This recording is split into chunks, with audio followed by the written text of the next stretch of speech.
Hey, hey, hey, everyone. This is Ebony Vaughn. And as always, I come to you by way of Nexus Wellness Group and Triple G Living, God Goes and Grind, where we are overcoming obstacles, slaying our giants, and walking in our God-given authority and assignment on earth. And as always, I come to you with a word to equip, with a word to encourage, and also with a word to empower God's people. And I always love coming on and sharing things that I believe either God is speaking or just things that I believe is good for encouragement. It's good for equipping us as we journey through purpose. And today I want to talk about something that I truly believe is so important and something that God ministered to me about, and that is navigating seasons, right? And I want to talk a little bit about that because oftentimes God takes us, we know the word says that he takes us from glory to glory. But what I would also like to say is that throughout our journey through purpose, there are many stops, there are many pivots, there are many roads that he will have each and every one of us to follow on, right? He sets a path before us, and it is our desire, I hope, it is our desire to obey and to follow him as he leads us, right? The Bible tells us to acknowledge him in all our ways. And then what does it say? He will direct our paths. And so I truly believe that in and through our journey through purpose, he directs our path. And I think that in directing our paths, the great thing about God is he's not just a one path kind of God, but he will take our lives and he will create many stops, right, along this journey to not only help develop us, but to also guide us in pouring. And what do I mean by that?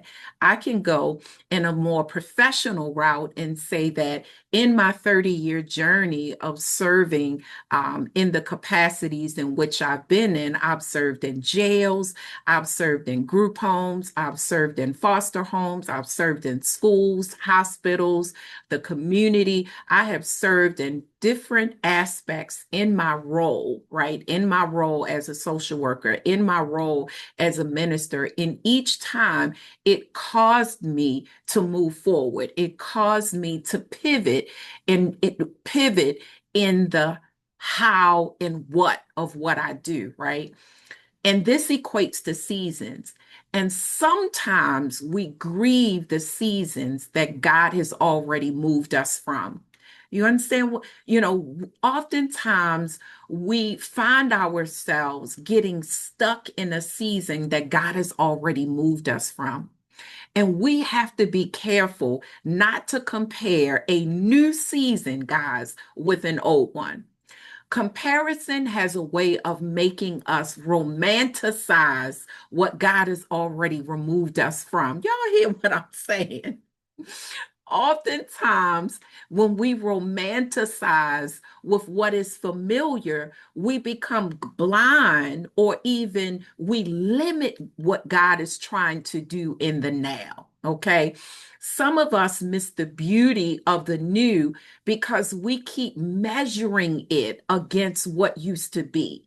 And this is something that God dealt with me with. And I'm pretty sure that there are times when I'm gonna have to pull on this word of encouragement as well, because there are times when God will move us from a scenario and we're thinking in our minds, man, last year I didn't have to go through this. I didn't have to do this. So it's almost like we make what God has moved us from the standard as opposed to having an expectation of new and of great. And so, what we have to do is be very careful because comparison can limit our expectation of what God is able to do because our vision is tied to what He has already done. God does not always repeat seasons, guys, but He expands us, He stretches us, He prunes us, He deepens us. Sometimes He redefines our season. So, although our why may not change, the how and the what does. Okay. And so we have to stop looking to feel familiar and be open to experiencing something different in God. We will never be able to fully embrace a new season, a new chapter in our life while emotionally living in the old one. We have to move ourselves emotionally, not just physically. But when we move from season to season, when God moves us from season to season, it is important that we understand that we have to move emotionally, we have to move physically, we have to move spiritually, we have to move mentally. Guess what? It is soul, it is body, and it is spirit. God bless you, everyone, and have an amazing day.